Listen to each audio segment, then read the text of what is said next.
It's a beautiful day if you love space and space things because we have a show and tell here in the cave. I am with my friend and fellow space nut, Ryan Nagata. Hello, sir. Hi, Adam. We are actually making some space parts in the cave today, in addition to also shooting an episode of Ariel's Off-World, and this show and tell, because you brought a really, really special, among many things, you brought something really special to show here today, and I wanted to walk through it. Yeah. This is the first spacesuit you ever made. So this is the suit that I made after I saw the movie Apollo 13 back in 1995. So I was 14 years old when I made this suit. You were so you started way earlier than I did. Yeah. And frankly, can I pull? Yeah, that's fine. It's already falling apart. Terrified of it. Oh my God! Look at this thing. Here, I'll move that. You madman! You have like. Oh, you have even booties. Yeah, it's it's interesting to look at this suit now, and the thought process that went. Your gloves actually connect. Yeah. You use plumbing fittings that screw on. I'm having the sense memory now of putting this suit on as a 14-year-old because they just screw on. So I had to move my hand like this, stick it on, and then like screw it on this way. And yet, all these wonderful details are here. This front strap, which I can see you used a bit of a floppy disk there. Actually, it is. The sliding window. Your connectors are plumbing parts? No. Yeah, it's the bottom of soda cans mixed with plumbing parts. Hardware. I see bottle caps. This looks like a sink aerator or something, like a faucet aerator. I love that you got a label maker to do open and lock on the actual hardware. That was our first P-Touch label maker that we had. What is your takeaway looking at this now as a maker of magnificent spacesuit replicas? Well, clearly the passion for making these suits has never left me. Clearly. I made this then, and I did a lot of other things between then and now when I started making suits professionally. I am really entertained. I just dug this out of my parents' attic That's your first last week. Snoopy cap. Yeah, this was the first Snoopy cap I did. And I pulled this out and I saw this little cap here. And I was like, why did I stick that on there? Because this is a replica I did a few months ago. So this is like the most accurate replica this of the is- Snoopy cap possible. This is almost exactly what the real ones look like. But it doesn't have that. It doesn't have. So where did you come up? I was wondering too about this zipper here.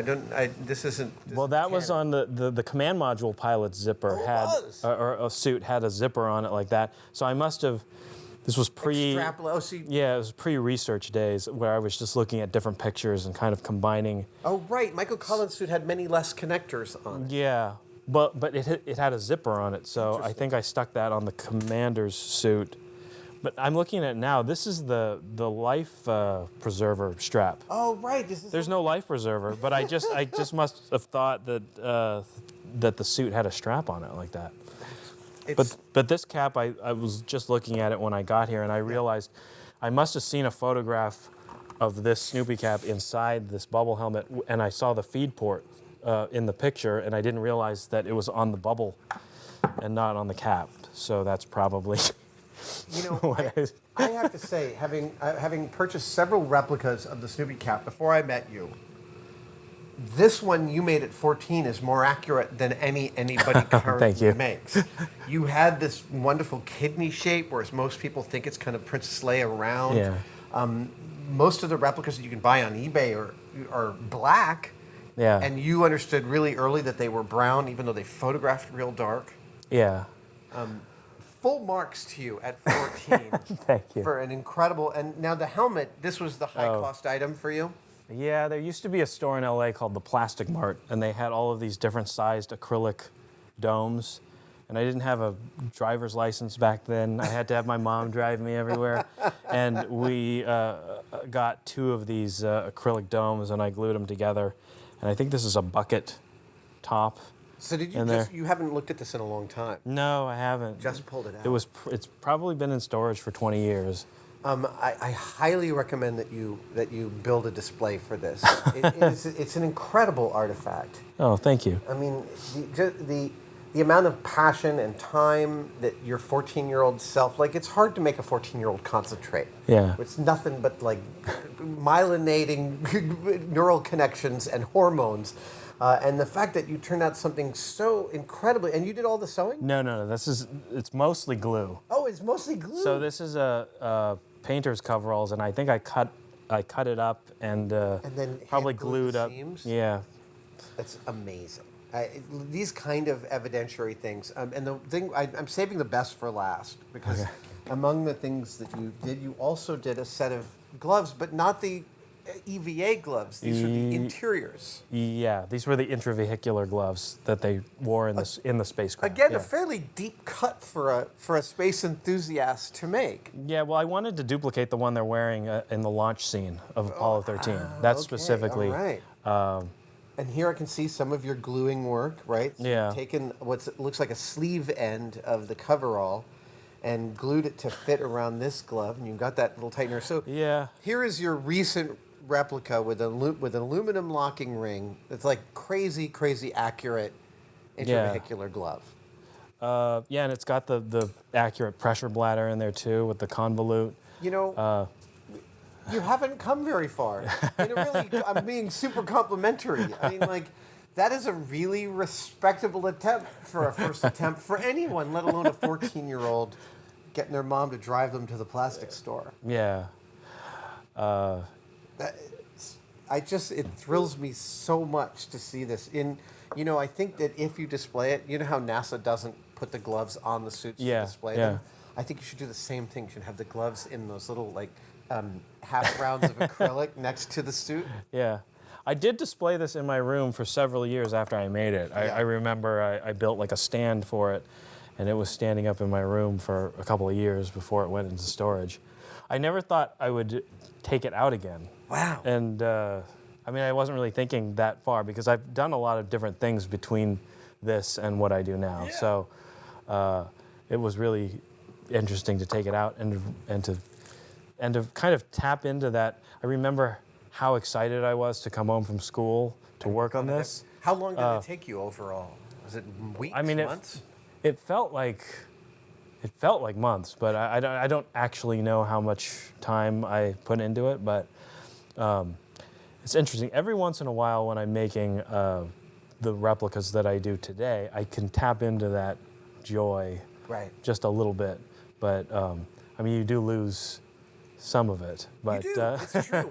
But those moments are fewer and farther between for me, but they're still just as transformative. Those moments where I'm connected to kind of that universal drive of invention and thrill and excitement. And again, they get farther in between, but they still feel just as deep. You know? Yeah. I love that you've got these little brass things, which are simulating the little disconnects. Yeah. Don't have any pieces like that here, but you even went so far as to. Oh no! I guess you found these gloves. No, those are ski gloves that I cut up. And then you glued on a little elastic just webbing. Yeah. Goodness. 14. I would have hired 14-year-old you. Oh, thank you. Oh, and I appreciate that that you used the duct tape to make the the chrome back pad. So I think you should do a little bit of restoration, but not too much. That's my recommendation. You don't have to do anything. But I love the idea of this being displayed in your shop. It's an incredible origin story. Thank you very much. I'm such a fan of your work. It's really delightful to see that you started out of the gate with a very impressive effort. Oh, thank you very much. You mentioned about the brown on the cap. I realize, there's the skills that you kind of you're good at, and the things that you have to learn. Mm-hmm. And maybe if I was to say the one skill that I've just always had was a really good ability to recognize color and size of things just from photographs. I've noticed some people that can replicate things really well, but they just don't have that innate sense of being able to judge size. So that's for some reason I've always been good at, because I'll actually like the first Snoopy cap ear thing I made professionally was I eventually got a real one, and I was able to hold them up close, and it was almost exactly the same size. No, And I remember you sent me when you got the new kidneys, and you sent me a set of the foam kidneys, and I swapped them out in my Snoopy cap. They were super close. Yeah. So that's like, I would say, maybe the one skill that I'm most. That's I don't know what words I'm searching for, but that might be my gift. Yeah, You say. yeah. But every other thing, machining and all these things, it's definitely been a lot of practice and learning. But well, again, to me, like, I don't ever care what gets someone interested in making, and often the intersection is a moment of inspiration beget by obsession. yeah. And it's delightful to see the beginning of your obsession rendered extant here in this magnificent piece. And I can't wait to visit your shop next time and see it up on a little Okay. Ryan mannequin. I will do that. Yeah. Thank you so much, sir. Oh, What a thank you. magnificent object.